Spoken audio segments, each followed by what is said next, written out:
Bonjour à tous, alors Bitcoin est actuellement à 113 700 $ et pour rappel, voilà ce que je disais il y a de ça quelques jours, vendredi précisément. Vous voyez ici, si on regarde ces zones de liquidité là, je pense qu'on viendra les récupérer. Même si on vient faire un bear market, je pense que ce qu'on viendrait faire, ce serait ça, hop, et repartir à la baisse. Hop.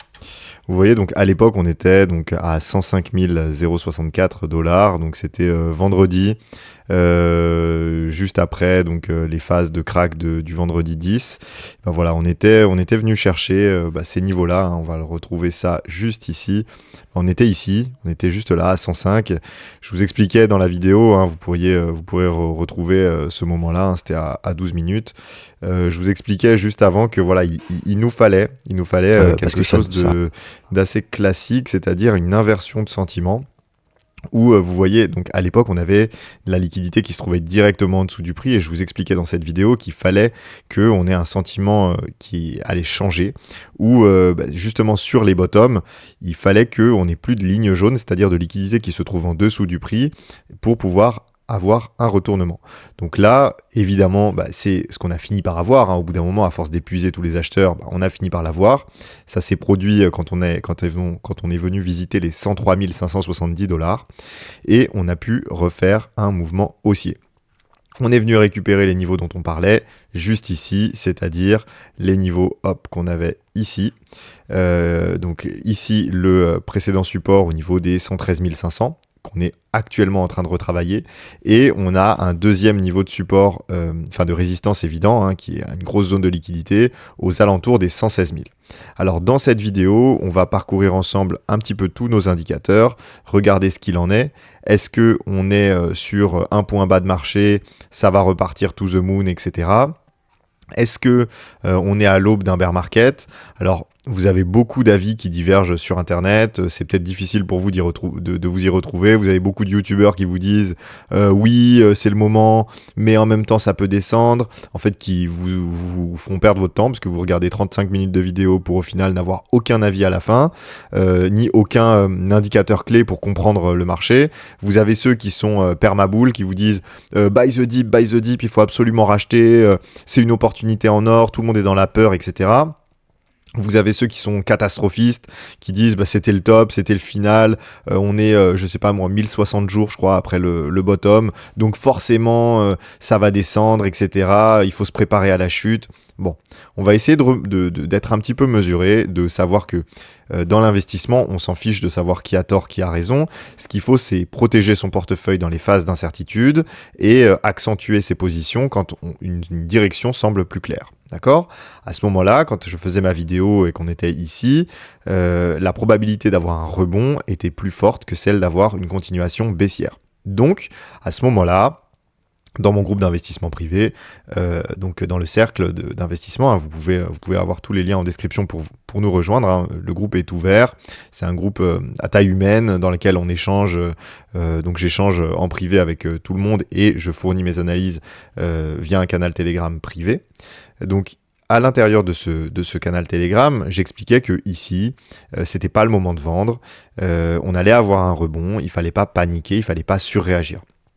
D'accord ? Et donc, ici, d'ailleurs, à 112 000, précisément ici, donc à 112 000, puis à 107 000, et puis un peu en dessous, on parlait de recharger certains altcoins qui étaient bien choisis. Donc maintenant, qu'est-ce qu'il en est ? Est-ce que c'est le moment de décharger ? Est-ce que on se prépare à une baisse ? Qu'est-ce qu'il faut faire ? Bon, alors déjà, le point qu'il faut aborder, c'est que actuellement, on est dans un rebond, dans une tendance baissière court terme. D'accord ? On est dans une tendance haussière long terme, on est dans un bull run, hein, on est toujours dans un bull run. Actuellement, on est venu simplement récupérer le niveau de support majeur qu'on avait identifié ici au niveau des 107 500 $. Le côté très positif, c'est que dimanche soir, on est venu clôturer au-dessus de ce niveau de support. Donc on a ici une résistance, un niveau de support qui est tenu.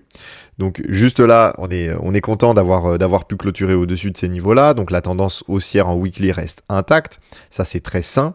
Maintenant, il faut regarder un petit peu ce qui se passe un peu plus loin pour essayer de voir si on n'a pas un retournement. Alors, je vais vous expliquer tout ça dans cette vidéo. Évidemment, je vous rappelle que c'est mon avis, même si toutes mes analyses sont quantitatives, hein, c'est-à-dire qu'elles sont backées par des indicateurs fiables, que je vous donne d'ailleurs, hein, des indicateurs sourcés que je vous affiche à l'écran à chaque fois, pour vous permettre de comprendre si vous aussi vous êtes d'accord et si vous tirez les mêmes conclusions que ce que je tire au vu de ces analyses-là. J'essaye d'être le plus factuel et froid possible, hein. Je vous rappelle que je suis avant tout investisseur. Je partage mes vidéos sur YouTube pour vous expliquer mon point de vue, mais avant tout, je suis investisseur et donc j'applique cette stratégie à mon propre portefeuille. Donc ici, on est à 113 700, donc on augmente. Alors, ça m'étonne pas plus que ça. Vraisemblablement, on devrait atteindre ici le précédent niveau de résistance qui est aux alentours de 116 000 $. Hein. C'est le niveau où tout va se jouer. On devrait pouvoir l'atteindre assez rapidement, hein. Là, on est dans une cascade de liquidation, ça s'appelle un short squeeze. Donc, de la même manière qu'ici, on avait un long squeeze, c'est-à-dire une cascade de liquidation baissière, et ben là, on est en train d'avoir une cascade de liquidation haussière. On les retrouve juste ici, vous voyez juste là, hein, si je recharge ça, en weekly. Donc ici, on a une semaine de cotation affichée à l'écran, et vous voyez que ici, en jaune, on a les gros niveaux de liquidation. Donc ici, CoinGlass nous affiche, donc vous allez dans liquidation, ici, Liquidation Heatmap Model 2. Vous pouvez retrouver ce graphique-là et ça va vous afficher ici les lignes jaunes qui sont les principaux niveaux de liquidation des vendeurs.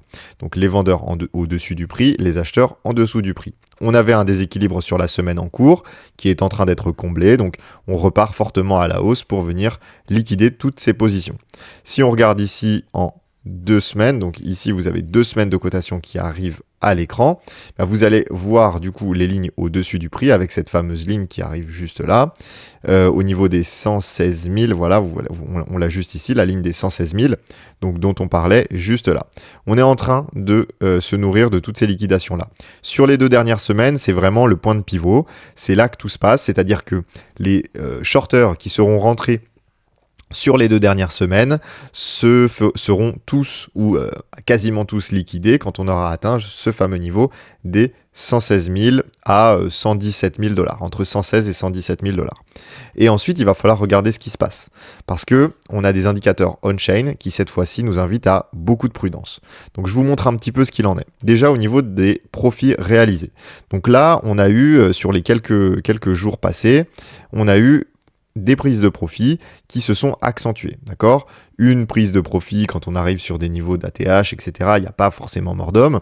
Cependant, quand ça tend à s'accentuer, il faut de la prudence, d'accord ? Ça ne veut pas dire bear market, restez mesurés, je vous expliquerai ma vision moyen terme d'ici la fin de la vidéo, soyez-en sûrs, mais voilà. Ça nous invite évidemment à de la prudence parce que vous voyez que traditionnellement, quand on a pu avoir ici des spikes qui commençaient à s'accentuer, à être de plus en plus répétitifs et nombreux, et surtout collés dans le temps, c'était généralement des phases de top locaux. Vous voyez que c'est un petit peu ce qu'on a eu ici, c'est un petit peu ce qu'on a eu ici, et c'est également ce qu'on a eu ici, d'accord ? Juste là, c'est ce qui nous a un petit peu stoppé dans notre montée. Maintenant, on va continuer avec le Cost Basis Distribution. Ici, il y a quelque chose de très intéressant qui s'est passé sur les derniers jours. Donc évidemment, tout ça, je vous rappelle, hein, évidemment, c'est mon petit moment auto-promo, mais ce groupe d'investissement, moi, j'y suis bien entendu très actif et les personnes qui du coup sont rentrées dans ce cercle d'investissement, elles bénéficient de toutes ces informations-là en temps réel. D'accord ? Donc là, je vais vous expliquer un petit peu ce qui se passe. Ici, on a eu des grosses zones d'achat. Vous voyez ici, sur ces niveaux-là, aux alentours des 108 300 à 108 500 $, on a eu, vous voyez, supply marqué 130 594 Bitcoin. Donc là, ça veut dire qu'à ce moment-là, on avait 130 000 Bitcoin qui ont été achetés. Précisément sur ces niveaux-là. Et donc évidemment, ce niveau est devenu un niveau de support évident, parce que quand le prix est venu tomber sur ce niveau-là, on a vu ici une ligne rouge tenir. Et vous voyez que la ligne rouge a tenu un long moment. Et ça, quand on était justement ici, quand on était sur les phases de baisse, on voyait que la ligne rouge avait certes un peu faibli, mais elle était toujours présente. Et c'est surtout qu'elle s'était accentuée sur cette ligne-là, aux alentours des 109 000. On avait accentué la ligne, Et donc ici, on avait des niveaux de support qui étaient évidents. Donc en fait, les personnes qui étaient rentrées ici lourdement, ici, elles étaient encore présentes. Sauf qu'à ce moment-là, sur la baisse, et notamment après la chute un petit peu exceptionnelle et pour le micro-signe noir, on va dire, hein, parce que bon, il faut rester relatif, hein, on a baissé de l'ordre de 15% sur une période de temps de 48 heures, bon, c'est pas non plus dramatique, mais voilà, vous voyez ici, après ce moment-là, il y a eu un sort de switch, d'accord, et là, vous voyez que le prix est venu casser ce niveau de support qu'on avait, de support assez évident aux alentours des 111 400 $, et vous voyez qu'on est venu s'installer en dessous. Et là, on a quelque chose qu'on avait pu avoir par exemple ici, vous voyez, où on se retrouve en dessous des niveaux, d'accumulation majeure, et donc ce niveau des 111 400 qui devient du coup maintenant de plus en plus intense, hein. Vous voyez qu'on était à 128 000 bitcoins à ce moment-là, on est à 136, donc c'est-à-dire qu'ici il y a de plus en plus de transactions qui sont affichées, et là on est en dessous de ce prix. Donc là, c'est un réel problème parce que ça veut dire que ce niveau-là, des 111 400, devient un vrai niveau de résistance. Alors, je vous vois venir. Actuellement, on est à 113 680 $. Donc, finalement, ce niveau de support, il est venu être transpercé sans problème. Bon, alors, le niveau de support qu'on a identifié sur le Cost Basis Distribution, il est là. D'accord ? Donc, effectivement, on est venu le transpercer. Mais on est venu le transpercer de quelle manière ? On est venu le transpercer avec un short squeeze, d'accord ? Donc ça veut dire que les personnes ici, si on le reprend sur Glassnode ici, vous voyez que là, par exemple, on était venu chercher en dessous de ce niveau de support, mais que les personnes qui ici avaient défendu leur niveau de support, hein, c'est-à-dire que ici, celles qui avaient acheté, sont venues se repositionner. Et vous voyez qu'à ce moment-là, le orange est venu devenir de plus en plus orange, hein, de passer de l'orange clair à l'orange foncé. Ici, on avait une supply de 102 000 bitcoins. Ici, on en avait 116. Donc, c'est-à-dire qu'ici, on a 14 000 bitcoins qui ont été absorbés, ce qui nous a fait rebondir. Et là, vous voyez que on va suivre ça, hein, dans les prochains jours, regarder ce qui va se passer. Mais là, vraisemblablement, ce qui est en train de se dessiner, c'est qu'on a des personnes qui sont en train de vendre massivement. Et ça corrobore. Cette théorie est corroborée par d'autres indicateurs que je vais vous montrer par la suite. Mais ici, on a une inversion, en fait, depuis cette cassure-là, qui est une cassure majeure, on est en train plutôt de former un pullback que de former justement un creux. Donc on va regarder ensuite ce qu'il en suit. Ici, on a eu quelque chose de particulier qui s'est produit ces derniers temps. Vous voyez juste là, on est parti sur des holders qui quittent position. Et vous voyez que ça, c'est arrivé depuis très peu de temps, hein. Donc là, ça fait une petite semaine que les holders de long terme sont en train de quitter position. Et vous voyez que traditionnellement, c'est pas bon signe, hein.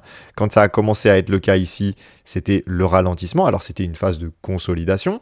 Ici, ça a été le cas pendant la phase de hausse, mais en fait, c'était une phase de distribution, d'accord ? En fait, ces moments-là, les moments où justement on part dans le négatif, c'est des moments de distribution d'habitude. Donc le problème, c'est que quand la distribution arrive dans une phase haussière, comme ça a pu être le cas ici, dans ce cas-là, c'est absorbé par justement cette tendance haussière et cette dynamique acheteuse forte de la part des petits portefeuilles. Mais là, c'est pas le cas. Et je vais vous montrer pourquoi. Parce que ici, je vais vous afficher un graphique de chez CryptoQuant qui nous permet de regarder l'accumulation versus la distribution de toutes les cohortes. D'accord ? Donc là, vous avez le prix du Bitcoin et vous avez les différentes cohortes. Donc là, par exemple, vous avez les tout petits portefeuilles, hein, qui possèdent entre 0 et 0,1 Bitcoin. Vous pouvez les afficher à l'écran et là, vous voyez que s'ils avaient pu être très actifs par le passé, actuellement, ils sont dans l'attente. Vous voyez, donc il y a un léger achat sur ces niveaux-là, mais c'est globalement de l'attentisme. Vous voyez que ce qui avait pu être ici avec beaucoup de ventes ou ici avec beaucoup d'achats, là, globalement, il ne se passe rien. D'accord ? Donc maintenant, on va regarder un petit peu ce qui se passe sur, ici affiché comme les crabes, donc entre 0,1 et 1 Bitcoin. Vous voyez que là, c'est pareil. Ils avaient été très actifs, là, il y a de l'attente. Donc ici, on est vraiment dans une phase d'attentisme, une phase durant laquelle, en fait, les petits portefeuilles se retrouvent figés. Ils sont plutôt, en fait, dans l'espoir. Ils espèrent voir un Bitcoin remonter. et ils ont peur de voir un Bitcoin chuter. Donc en fait, ils font rien. Ceux qui ont un peu de liquidité l'investissent, mais en fait, là, il faut comprendre que peut-être c'est votre cas également, mais pour beaucoup, vous êtes investi à 100%. Vous n'avez plus de liquidité. Donc vous vous retrouvez bloqué avec ici, vous sentez que c'est un dip, etc., que ça peut être le bon moment d'acheter, mais vous n'avez plus rien, plus de liquidité. Donc là, si on somme un petit peu les deux, vous voyez que là, il ne se passe rien. Okay, on va regarder un petit peu les portefeuilles de 1 à 10 Bitcoin. C'est pareil, il ne se passe rien depuis globalement ici, fin août. Vous voyez ici, là c'est la ligne du 31 août. Depuis le 31 août, il ne se passe rien. Ceux qui avaient les portefeuilles entre 1 et 10 Bitcoin, qui avaient fortement ici vendu pendant cette phase-là, ici ils stagnent. Vous voyez, donc là, en fait, ça nous affiche la supply à 60 jours passés versus la supply actuelle. Et bien, actuellement, la supply possédée par ces 3 cohortes représente à peu près la supply qu'ils avaient il y a 60 jours. Donc, il n'y a pas d'accumulation des petits portefeuilles. Et ça, justement, c'est quelque chose qui va nous freiner.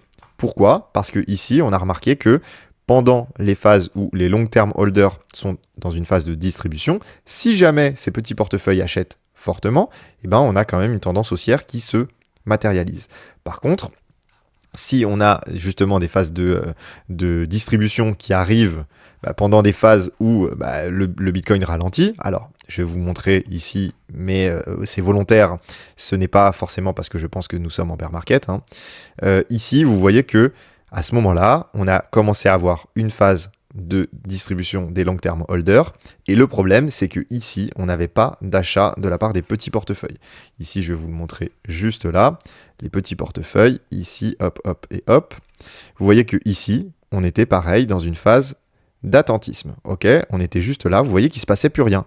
Les petits portefeuilles qui avaient été très actifs, il ne se passait plus rien pendant ce moment-là. Et bien justement, à ce moment-là, du coup, on a pu créer un retournement. Ok, vous le voyez juste ici. Alors je retire mon curseur, mais vous le voyez juste ici sur cette phase-là, que c'est relativement similaire à ce moment ici. Ok, donc là le problème, c'est que ça vient en même temps qu'un phénomène qui est que ici, les gros portefeuilles, je vous les affiche juste là. Donc ici, c'est les portefeuilles qui possèdent entre 1000 et 10 000 bitcoins. Là, ils sont en train de vendre massivement.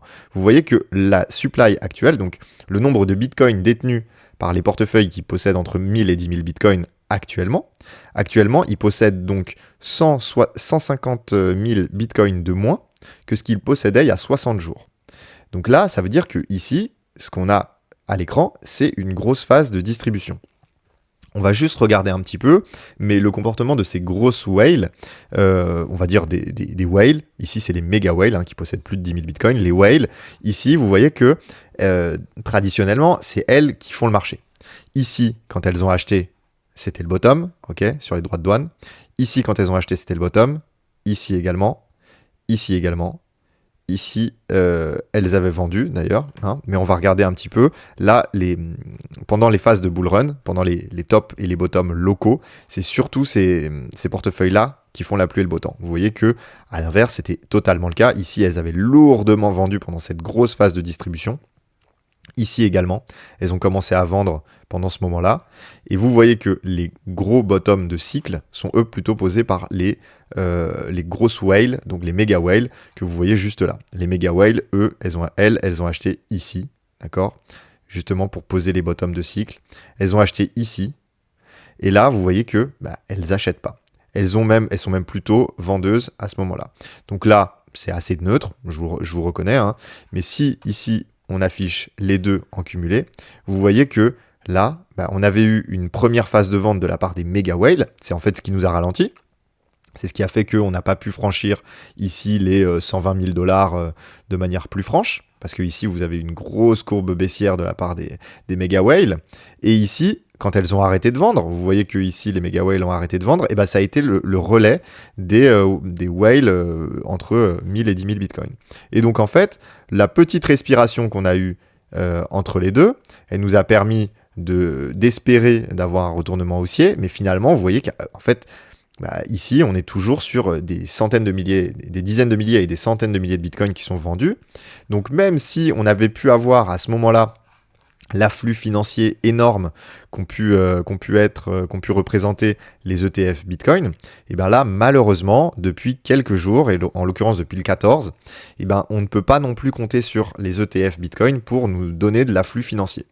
Je vous rappelle que je ne regarde que le portefeuille de BlackRock, parce que ici on a beaucoup d'autres stratégies qui ne correspondent pas à des stratégies de swing trading comme peut faire plutôt BlackRock. En tout cas, ce que semble être le portefeuille de BlackRock, parce qu'il est très révélateur. Et justement, il est très révélateur. Vous voyez qu'on avait eu des grosses phases d'accumulation pendant un certain temps, jusqu'au 9-10 octobre, et que là, on a un switch. On a de moins en moins d'entrées à ce moment-là, entre le 10 et le 13 octobre, et là, carrément, on a des sorties, et des sorties qui s'intensifient.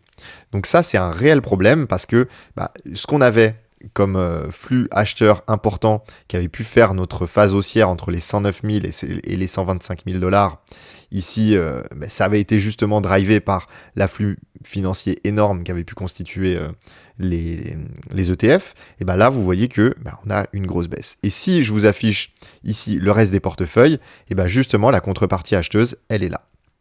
C'est les portefeuilles entre 100 et 1000 bitcoins qui sont en train d'acheter et d'acheter fortement.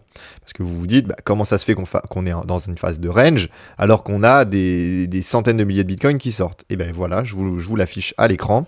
Ici, si on regarde, hop, on va faire un focus sur le bull run actuel. Vous voyez qu'actuellement, on a des portefeuilles qui possèdent donc entre 100 et 1000 bitcoins. Vous les voyez en rouge juste là, qui accumulent actuellement 184 000 bitcoins de plus que ce qu'ils possédaient il y a 60 jours. Donc en fait, on a cette contrepartie acheteuse qu'on espérait avoir. Le problème, c'est que sur les derniers moments de cette cotation, donc là sur les dernières heures, les derniers jours, etc., vous voyez que ici on a une tendance qui tend à baisser. Ok, vous voyez ici depuis ce moment-là, depuis la cassure du 11 octobre, du vendredi 11 octobre, avec notre jolie manipulation par Donald Trump, et vous voyez que ici on a eu une cassure et on est venu en fait changer de dynamique. Et historiquement, c'est pas vraiment bon signe. Vous voyez, quand on a pu avoir ce genre de cas, quand on a eu des ralentissements ici, ça a été le cas juste là, on a eu un ralentissement, hop, et on est venu en fait chercher un peu plus bas, ok, des creux. Alors ça veut pas dire qu'on aura forcément ce qu'on avait pu avoir ici, où là quand on a eu un ralentissement, en fait on est venu chercher très bas, et en fait on est venu faire notre fameux creux des droits de douane, où on est passé de 120 000 à 77 000 dollars. C'est pas forcément systématique. Le problème, c'est que quand on regarde ici ce genre de portefeuille, ils ont quand même tendance à être très mauvais, d'accord ? Moi, je n'ai pas du tout envie de me positionner en cohérence avec ce genre de portefeuille, parce que si vous regardez sur le cycle précédent, c'est eux qui ont acheté la phase de distribution à ce moment-là, ils ont acheté fortement et ils se sont fait rincer. Vous avez ici, ils ont vendu fortement, et on a eu le rebond suivant, et quand il y a eu le rebond, ils ont acheté. Et ensuite, ils se sont fait rincer, d'accord ? Ils se sont fait rincer tout le bear market.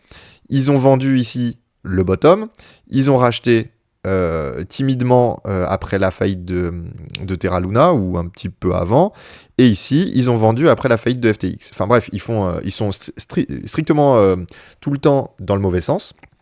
Et vous voyez que ici sur les précédents tops locaux, ils ont acheté le top local ici à 70 000 dollars quand on était autour du halving. Ils ont acheté fortement ici quand on était au moment de l'investiture de Donald Trump. Et là, ils rachètent fortement à ce moment-là. Donc, je préfère toujours être mesuré. Il n'y aurait que cet indicateur-là. Bon, je me dirais soit si j'ai de la pression acheteuse côté BlackRock, si j'ai mes autres portefeuilles qui sont en train d'acheter, par exemple ici j'ai mes Mega Whale, etc., qui étaient en train d'acheter à ce moment-là, donc je pouvais me dire, bon, si j'ai mes whales qui sont en train de vendre, mais que mes Mega Whales se réveillent et qu'elles posent un bottom comme on avait pu faire à ce moment-là, bon, ça me va. Sauf que là, j'ai les Mega Whales qui vendent, les whales qui vendent, et ce genre de portefeuilles qui font strictement toujours le mauvais choix sont en train d'acheter. Et en parallèle, si je vous affiche maintenant les petits portefeuilles, hop, hop, hop et hop, vous voyez que les petits portefeuilles, ils sont spectateurs. En gros, il y a un duel qui est en train de se passer et tous les petits portefeuilles sont spectateurs. Et là, malheureusement, j'ai pas vraiment envie de me positionner en tant que spectateur, parce que en fait c'est prier, et moi l'investissement pour moi c'est inconcevable de se dire je prie pour que telle ou telle personne gagne. Là, j'ai plutôt des indicateurs qui me disent il faut être prudent. À ce moment-là, j'ai partagé ici, quand on était aux alentours de ces niveaux-là, des 110 000 dollars, hein, voilà, entre 108 et 110 000 dollars, je précisais à ma communauté qu'il fallait commencer à alléger son portefeuille sur ces niveaux-là. Petit à petit, ici, vraisemblablement, il va falloir continuer à alléger. Vous voyez que ici, on peine encore à aller chercher un peu plus haut. Bon, je pense qu'on ira chercher plus haut. C'est ce qui semble le plus probable. Mais ici, il va falloir quand même être très prudent. Si on regarde ici au niveau de l'analyse de l'order flow, là, on peut lire le carnet d'ordre. Donc, vous voyez ici, on a une hausse de l'open interest sur une baisse des funding. Alors ici, la baisse des funding, c'est tout simplement un excès de liquidation, hein. En fait, ici, on est sur un short squeeze. Donc évidemment, les funding font un petit peu n'importe quoi, hein, comme ils avaient pu faire par le passé. Par contre, il faut regarder que ici, vous voyez, les funding étaient quand même bien remontés. D'accord ? Et ça, on peut le voir également sur CryptoQuant. Ici, hop, on va regarder les funding rates. Vous allez voir ça, mais il y a quand même quelque chose qui est très différent de ce qu'on avait pu avoir justement lors des précédentes phases. C'est que ici, on a une bonne remontée des funding. Donc ici, on est bien dans le vert. Et c'est pas vraiment comparable avec ce qu'on avait pu avoir justement sur cette phase-là. Vous voyez juste là, les funding, globalement, ils ont une tendance à s'amenuiser. Comme on avait pu voir juste là, comme on avait pu voir juste là également. Donc là, il faut quand même être très très prudent. On a une bonne remontée des funding. Le Fear and Greed Index reste à 34%. Ça reste dans la peur, ça reste faible. On a quand même une remontée, hein, on l'observe juste là. Vous voyez ici, on était à 22, 23, 29, 34. Vraisemblablement que sur la journée de demain, vous allez avoir un Fear and Greed Index qui sera encore plus haut, hein, quand on va retrouver les 116 000. Vous allez avoir tout un tas de girouettes qui vont vous dire finalement ça y est, c'est le bottom, etc. On va repartir à la hausse alors qu'ils vous annonçaient le bear market un peu plus tôt. Vous avez ceux qui étaient permabull qui vont dire vous voyez finalement j'ai bien fait de vous dire d'acheter. Bon, il faut rester mesuré. Vous avez vu donc le genre de comportement des whales, ça c'est quand même quelque chose à pas prendre à la légère. D'autant qu'ici, je vais vous le montrer maintenant, le long and short term on-chain cost basis. Donc ici, vous avez les coûts de base, le prix réalisé par les différentes cohortes. Donc c'est-à-dire, vous avez les holders de long terme que vous voyez ici en bleu.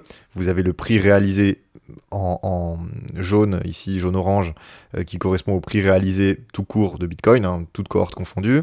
Et vous avez ici en rouge le prix réalisé par les holders de court terme. Et vous voyez qu'ici, il s'est passé quelque chose. On est venu casser ce prix réalisé par les holders de court terme. Et actuellement, donc le prix, je vous le donne, il est à 113 200 par les holders de court terme. Le prix actuel du Bitcoin est à 113 300. Vous voyez qu'on est pile poil sur ces niveaux-là. Au niveau de Glassnode, ça nous donne justement, je vous l'affiche juste là. Donc vous voyez ici, on est venu refaire un pullback.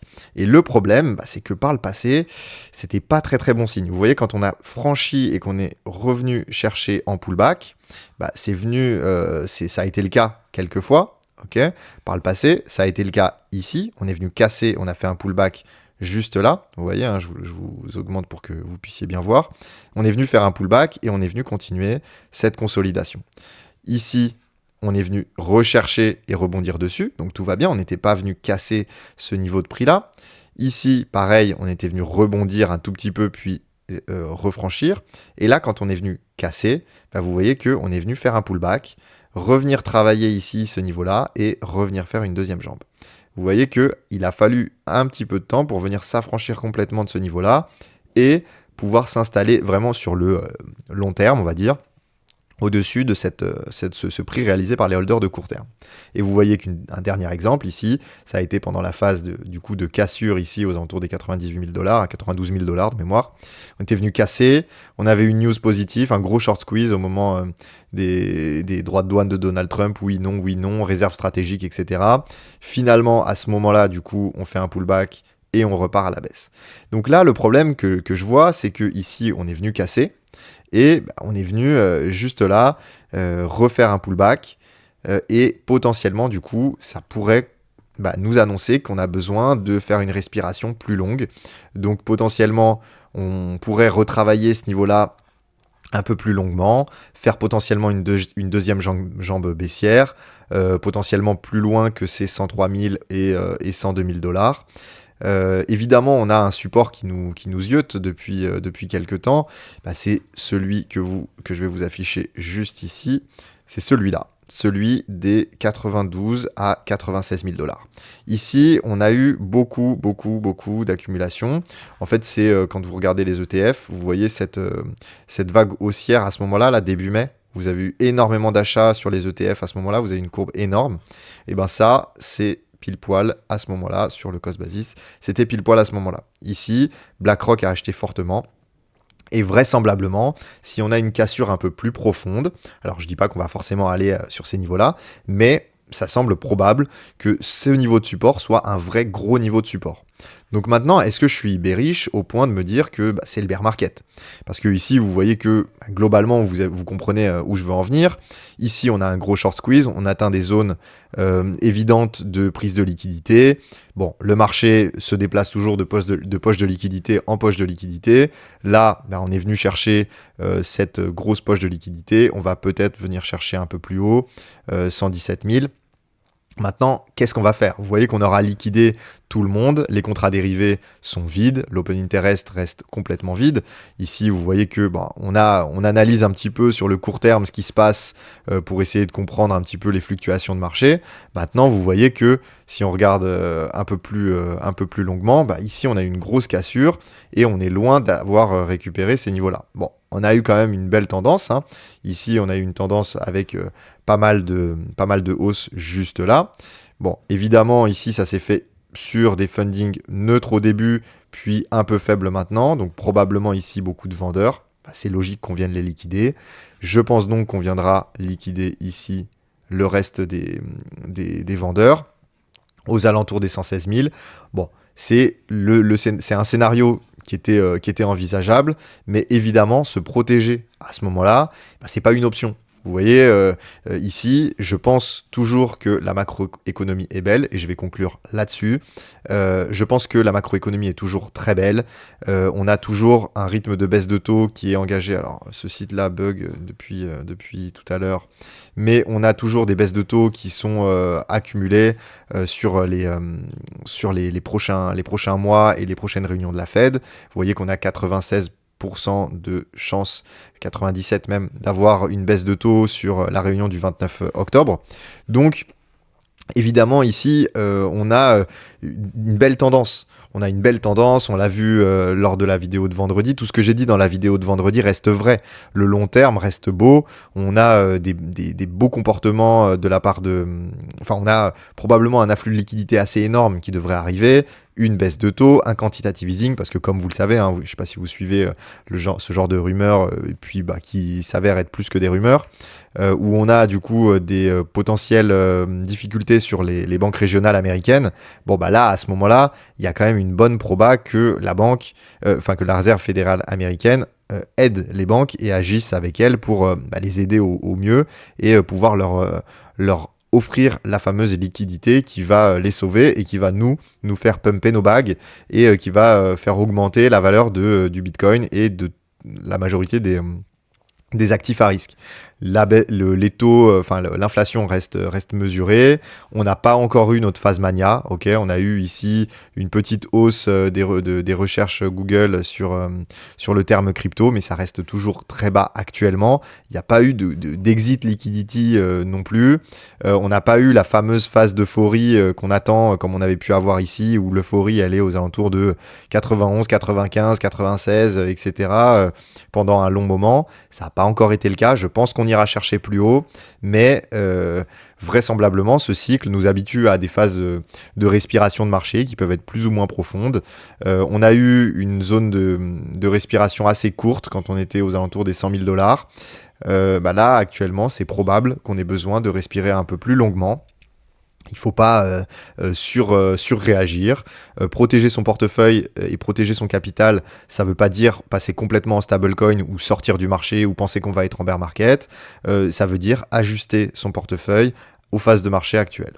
Quand j'ai de l'incertitude, je réduis mon risque. Réduire mon risque, ça veut dire vendre une partie de mes actifs crypto-monnaies en gardant du stablecoin, 10%, 20%, 50%, 60%, 80%, ça va dépendre de votre profil de risque, etc.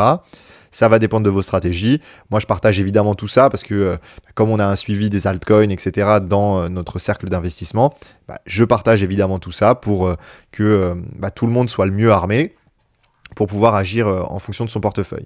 Donc voilà, je vais conclure sur ça. La macroéconomie est belle, le long terme est beau, le très long terme est très beau. Le long terme est beau, je pense toujours qu'on aura un ATH bien plus haut que celui qu'on avait pu avoir au niveau des 120 000 $ et qui devrait être atteint sur 2025-2026. À quel moment ?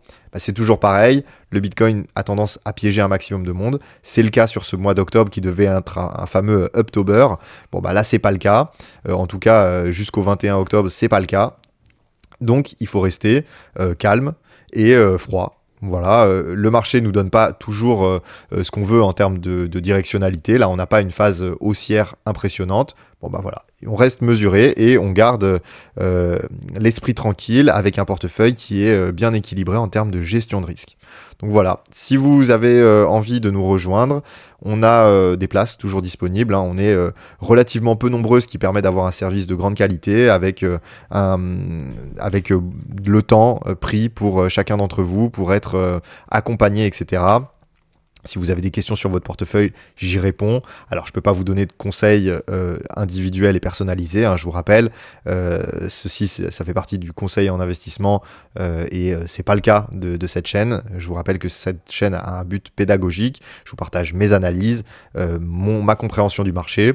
À vous de faire, du coup, la transcription entre les analyses et la gestion de votre portefeuille. Voilà, j'espère que vous avez aimé cette vidéo et je vous remercie. À bientôt.